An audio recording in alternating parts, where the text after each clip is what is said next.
Long break for you. I mean, what does it feel like to just be back here and kind of feeling the energy of a fight week again? Oh, it feels awesome, man. It's an honor to be out here in New York, man. I get to fight in the Garden. It's crazy storied history of all the athletes, all the performers, all the fighters that have fought there. The UFC has a ton of history there, and I'm just excited to put my name on the wall, man. Yeah, what has the last year plus looked like for you? Was this a longer break than you wanted? Perfect timing? How would you kind of assess it? Everything happened exactly how it was supposed to happen. Real happy with the amount of time off. Yeah, it's all good.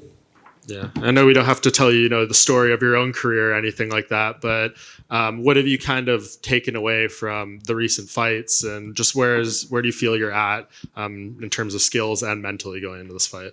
Skill-wise, I'm Dom 2.0. My defense is heavily upgraded. My offense is even better than before. Yeah, I think my timing and my speed is faster than I've ever been, but my defense is heavily upgraded. And you see people when they kind of read into this fight, they're like, hey, like maybe this is a perfect step back for Dom, a way to, regain his confidence, get back on track. But I saw you tweeting being like, hey, why am I on the prelims? And like a little bit of frustration there. Do you like this fight? Do you like the spot that you're at? Or do you feel like maybe you deserve something different?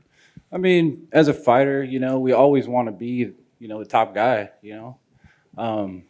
but it is what it is, man. I've been spending my time in Connecticut with Glover Texieira. He helped me a lot with, living in the now and, just living right now and appreciating everything you have. Nothing's guaranteed. So no matter what, for 15 minutes or less, it's my show. So it doesn't matter. And with training with Glover, does that complicate things a little bit, knowing that he's fighting for the title next month? Or do you feel like once you get back on track, win whatever fights you need, he'll probably be retired by then and it won't be an issue? Yeah, that seems to be kind of the feel. But me and Glover are great friends, man. I'll never fight Glover. Whatever happens, we're not going to fight. So I'm just excited to be around the guy.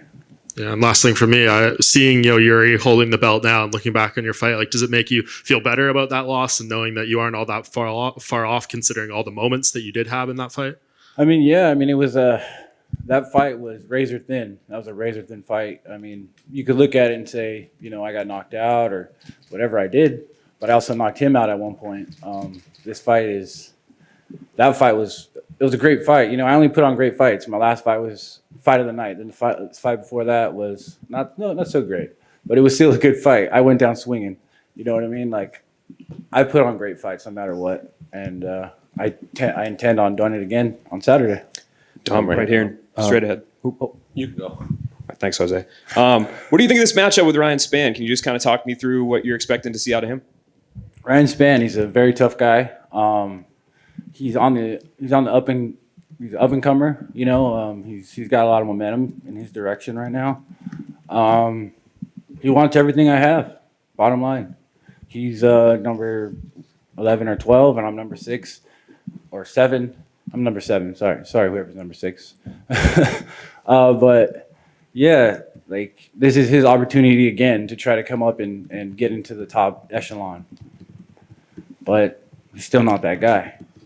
And obviously, the journey back to a title shot begins on Saturday. But what do you kind of see the path as? Like, when you look at your recent losses, all 3 of those guys held the title. So do you feel like maybe, sure, you're coming off a 3-fight skid, but like a couple more, you're right back where you should be? Well, absolutely. I'm number 7 still, right? So a couple more, and we'll see what happens. But bottom line, I got to take care of Spann on Saturday. Literally, that's literally the only thing I've been thinking about. Like, people ask me all the time, well, what's next? I'm like, how could I say what's next?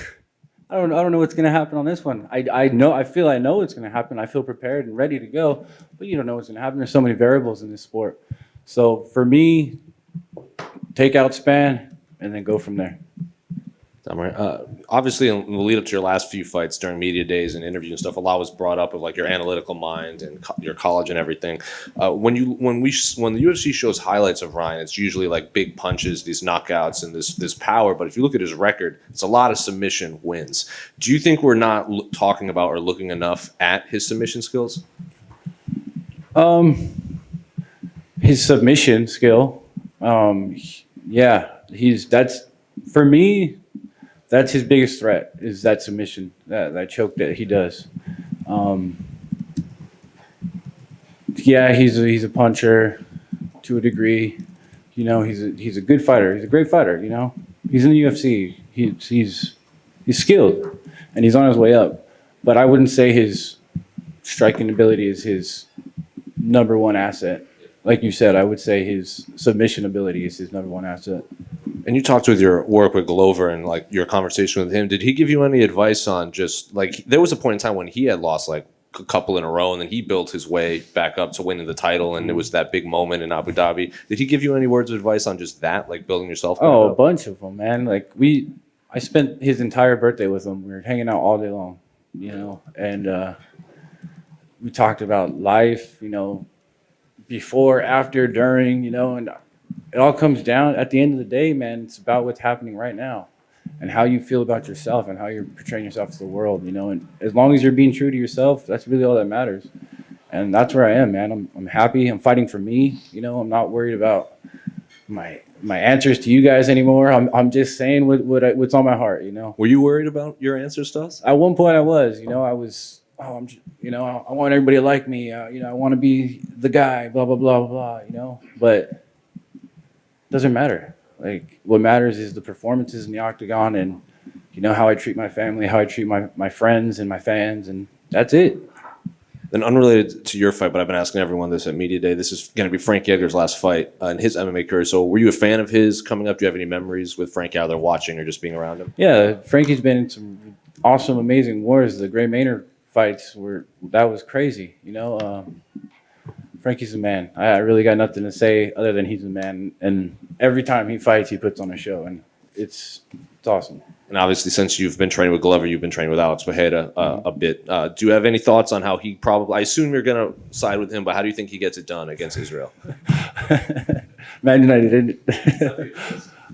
Yeah, he's gonna win. I don't know how he's gonna win. It's probably gonna be a knockout. To be honest, he's a monster. What was camp like with Glover and Alex? It was fun. It's fun, you know, working with the highest level guys. You know, Glover's former champion. I'm a former champion. And then you got Alex, who's 5, 6, 7-time kickboxing world champion, multiple divisions. And then working with Thurman as well, you know, black belt in jiu-jitsu, very quick, very strong. I mean, it was super fun camp. It's one of those things where we're all such professionals that we can know how to work to that line, right? You work to that line, but you don't hurt each other. Obviously, we're teammates. We got to take care of each other. We got to make it to the fight. But we work to that point, like right before that line of, hey, you guys got to slow down.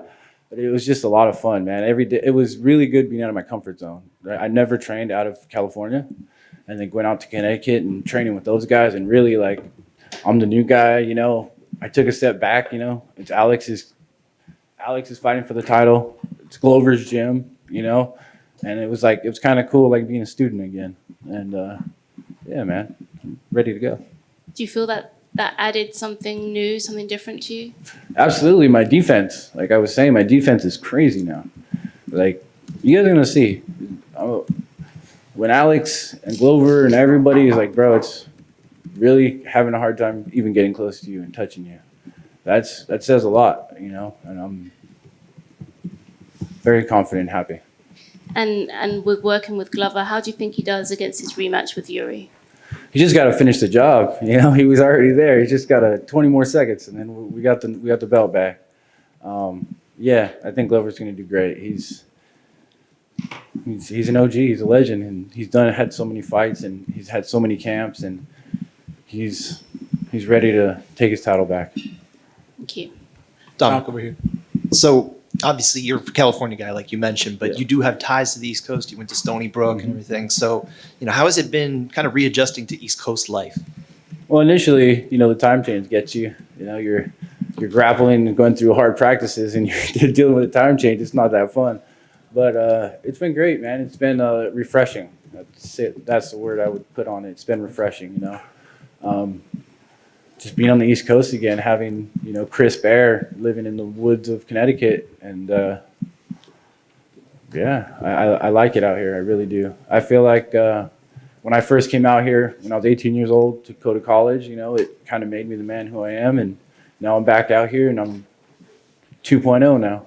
What were some of your kind of fond memories when you were going to school out here, living out this way? Oh, coming to the city, going to delis. There's no delis in California, diners. There's no diners over there like that. Yeah, all kinds of cool stuff. The water, there's water. There's water in Connecticut. There's not any more water in California. So it was nice. It was really nice, man. Thank you. Dom over here. I know in this 2.0, one thing you said recently in an interview is that you had to get your mind right. What specifically are you doing? It's a kryptonite, I'm sorry. What specifically are you doing to get your mind right? I'm training with the right people. I stayed on a lake for camp. I rented a house on the lake, centered myself, took a hard look at the realities of myself, where I'm lacking, where I'm doing well, what I need to improve, like being fully honest with myself and improving the things, working with my boxing coach, Coach Fernelli Feliz, One of the first days I got to Connecticut, I sparred with a pro boxer named Fernelli Feliz Jr. He's like a 4-time Golden Glove. He's 3-0 as a pro. I hit him maybe like twice. I was like, man, this is crazy. I suck, dude. And by the end of camp, I was beating him in rounds, So, like, I had to go all the way down to the bottom and restart again. And it felt good to see the development and the growth, you know what I mean? And coming into this fight, like, I'm peaking and I'm excited about what's going to happen. Hey, Dom, over here. How'd you even link up with Glover and everyone at the gym, and what made you make the connection? Or It's kind of a funny story. During International Fight Week, I was on my way to an event. I was coming down the elevator, and Coach Fernelli Feliz, which is Glover's main coach, boxing coach, came down the elevator. He's like, Reyes, can I take a picture? We took a picture, and then he's like, I want to talk to you when you get back. So I came back, and he was still in the lobby, and he's like, hey, man, I'd love for you to come to Connecticut and train with us. And, you're a champion, man. You got everything it takes, and you just need a little love, and I'm here to support you. I want you to succeed. It's not often you meet people, that will go out of their way to try to make you the best version of you. Eric Nixick, for instance, he is that way towards me, and it feels awesome talking to Eric. I got Joe Stevenson in my corner. It's very similar as well, where it's just all love. They just care about me. You know what I mean? They want me to be the best version of myself. But dealing with Fernelli Feliz, like, he was so genuine. And for me, it was like, okay, it's an opportunity to get out of the desert. I love Eric and everything, but I just needed to step away from everything familiar. And that's why I chose to go out to Connecticut. And then when I got out there, Glover was, greeting me with a hug when I walked in the gym, and it's like, all right, this is going to be awesome. It's obviously a little intimidating walking into a guy in your division's gym, but it's like family, man. good luck, Dom. Thank you. Hey, what's going on, Dom? Stan the man from Medicine the Man. Oh, Stan. How are you you, doing, man? bro? It's been a minute. Oh, it's been a long time, but good to see you again. Glad that you're back. So you're back in New York. Have you ever wanted to fight in New York? Was this like a bucket list thing for you? Absolutely. The Garden's on the bucket list. Staples Center before it became Crypto Arena. Still the same arena. That's also on the bucket list. But this is one of them for sure. So now Connecticut, is this a permanent fixture? Like you said you're renting there. You don't live there, or are you staying there? Oh, I'm renting at the moment. Gonna see how it goes. Every fight kind of requires different things. And we'll see what So I need. asked Alex it earlier. I'm sure you said the same thing, that Glover's a mentor and someone that you look up to for inspiration. If you can put into words what it's been like training alongside him as he's getting ready for the biggest fight of his life, his rematch with Jerry. It's just energy, man. It's all energy. Like, we all just feed off each other's energy. We walk in the gym, we all say good morning to each other, and then we just go. And then after practice, we're just hanging out, talking. It's one of those things where we don't get too serious about it. You know, it's like we keep it light and we have fun with it. Because if you start focusing too much on it, then the gym just starts getting like tense and rigid. So we just keep it light. Being next to Glover is like, I don't know, man. Coming up in the game, I never thought I would have a mentor like Glover Texieira in my corner. I mean, he's not in my corner for this fight, but he's in my corner. You know? Yeah, the vibe I'm getting is he's a very good coach. Yeah, he is. That I guess a lot of people don't realize yet. Well, and he understands that everybody needs different things. You know, like when he was helping me for this fight, he's sparring me differently than when he's helping Alex for his fight. And then when I'm working with him, I'm trying to be Jerry because I know what Jerry's like. You know, and it's genuine. It's genuine. I think that's the word. It's genuine. So final one for me, Dom. This has been years in the making. When are Menace and the Man partying with Dominick Reyes? Is it happening this Saturday after you get the win? It's happening this Saturday after the win, bro, for sure. Sounds like a plan.